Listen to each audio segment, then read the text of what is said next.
So if you've paid yourself first and you pay all your other stuff as you go throughout using that check, if you don't have enough money, you either A, find a way to make more money, aka side hustles, or B, you start cutting fat, right? You cancel your Netflixes, you start cooking and meal prepping at home, you start doing things to save you more money.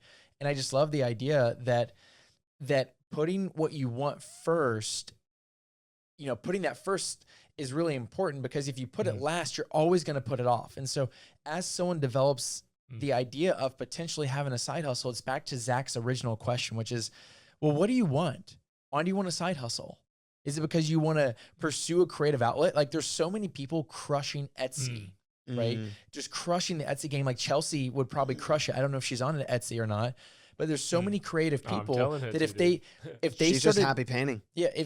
If they would monetize their creativity in a healthy way. Now, granted, we're not saying go out there and ruin something that brings you joy, but we're letting you know that you could potentially do it more full time, because to paint you a really, in my opinion, a beautiful picture, my wife and I started YouTube as something on the side. It was something that we love encouraging people, we love communicating with people, and we love talking about God. Well, we were doing that all in our Instagram DMs, and people were asking the same questions. So we were like, well, what if we recorded a video and posted it on YouTube? And then whenever someone asks us a question like, hey, here's that YouTube video that we already recorded on the topic that you're asking about. And then now it's our full-time job.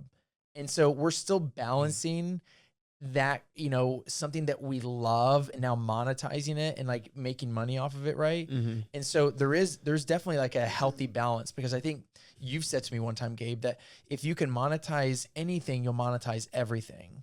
And it's a guard. You need to have a guardrail for that. That's what I have literally. That's what I've done. And I've talked about it with like Formula One. That is like the first. It always comes around to Formula One, really.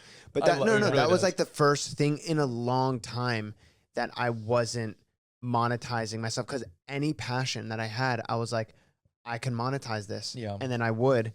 Where even when Formula One started happening, when I started getting into Formula One, it was, I don't know, you kind of have the thought like, ooh, maybe I can like play the video games and start streaming it and stuff like that, which is fun. Or I can get sponsored to go to a race. Or like try and make it into a thing where it's like becomes part of my job. Then I've just taken a hobby and turned it into like a form of work. Yeah.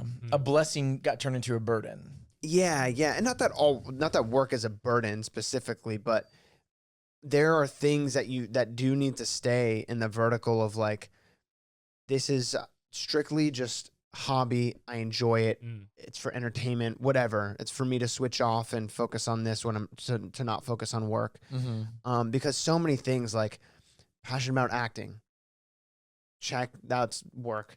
Passionate about music, check, that's work. Passionate about filmmaking, check, that's work. Podcast. Passionate about talking with my friends, check, that's work. You know what I mean? Like, all of the boxes are checked for like what is now considered work.